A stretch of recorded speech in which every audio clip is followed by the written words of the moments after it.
Hi ನಮಸ್ತೆ. ಏನಪ್ಪ ಯಾವಾಗೂ ಅಡುಗೆ ಮನೆಯಲ್ಲೇ ಸೇರಿಕೊಂಡಿರ್ತಾಳೆ ಮಂಜುಳಾ ಅಂದ್ಕೊತಾ ಇದ್ದೀರಾ?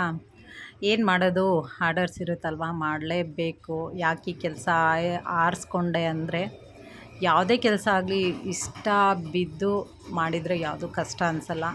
ಬಟ್ಟೆ ಬಿಸ್ನೆಸ್ಸು ನನಗೆ ಆಗಲಿಲ್ಲ. ತುಂಬ ಬಂಡವಾಳ ಹಾಕಬೇಕಾಗಿತ್ತು. ಅದರಲ್ಲೂ ತೊಗೊಂಡೋಗಿರೋರು ಬೇಗ ಅಮೌಂಟ್ ಕೊಡಲ್ಲ. ಇವಾಗ ಕೊಡ್ತೀವಿ ಅವಾಗ ಕೊಡ್ತೀವಿ ಅಂತೇಳ್ಬಿಟ್ಟು ತುಂಬ ಸತಾಯಿಸ್ತಾಯಿದ್ರು. ಯಾಕೋ ನನಗೂ ಬೇಜಾರಾಯಿತು. ಹಂಗಾಗಿ ಕ್ಲೌಡ್ ಕಿಚನ್ ಸ್ಟಾರ್ಟ್ ಮಾಡಿಕೊಂಡೆ. ಒಂದು ವಿಷಯ ಏನಪ್ಪ ಅಂದರೆ, ನಾವು ಮಾಡೋ ಅಂಥ ಅಡುಗೆ ಎಲ್ರಿಗೂ ಇಷ್ಟ ಆಗಬೇಕು ಅಂತೇನಿಲ್ಲ. ಕೆಲವ್ರಿಗೆ ಇಷ್ಟ ಆಗುತ್ತೆ, ಕೆಲವ್ರಿಗೆ ಇಷ್ಟ ಆಗಲ್ಲ. ಮತ್ತು ಅದೇ ರೀತಿ ನಾವು ಅಷ್ಟೇ, ಜನಕ್ಕೆ ಇಷ್ಟ ಆಗಬೇಕು ಅಂತೇನಿಲ್ಲ. ನಮಗೆ ಬೇಕಾದವರು ನಮ್ಮನ್ನು ಇಷ್ಟ ಬೀಳ್ತಾರೆ, ಬೇಡದಿದ್ದರೂ ಇಷ್ಟ ಬೀಳಲ್ಲ. ಎಲ್ಲನೂ ಒಂದು ಇಷ್ಟ ಒಂದು ಕಷ್ಟ ಎರಡೂ ಸಮಾನವಾಗಿ ತೂಗಿಸ್ಕೊಂಡು ಹೋಗಬೇಕು. ಇದೆ ಅಲ್ವಾ ಜೀವನ. ಅಂದಾಗೆ ನಾನು ಮನೆ ಖಾಲಿ ಮಾಡ್ತಾಯಿದ್ದೀನಿ, ಹೊಸ ಮನೆ ವಿಡಿಯೋ ಮಾಡ್ತೀನಿ. ಅಮ್ಮ ನೋಡಿ ಪಾತ್ರೆ ಇಳಿಸ್ಕೊಡ್ತಾ ಇದ್ದಾರೆ, ಎಲ್ಲ ತೆಗಿತಾ ಇದ್ದೀವಿ. ಮನೆ ತುಂಬ ಇಷ್ಟ ಆಗೋಗಿತ್ತು. 5 ವರ್ಷದಿಂದ ಇದೇ ಮನೆಯಲ್ಲಿದ್ವಿ ನಾವು. ತುಂಬ ಖುಷಿ ಇತ್ತು ಈ ಮನೆಯಲ್ಲಿ.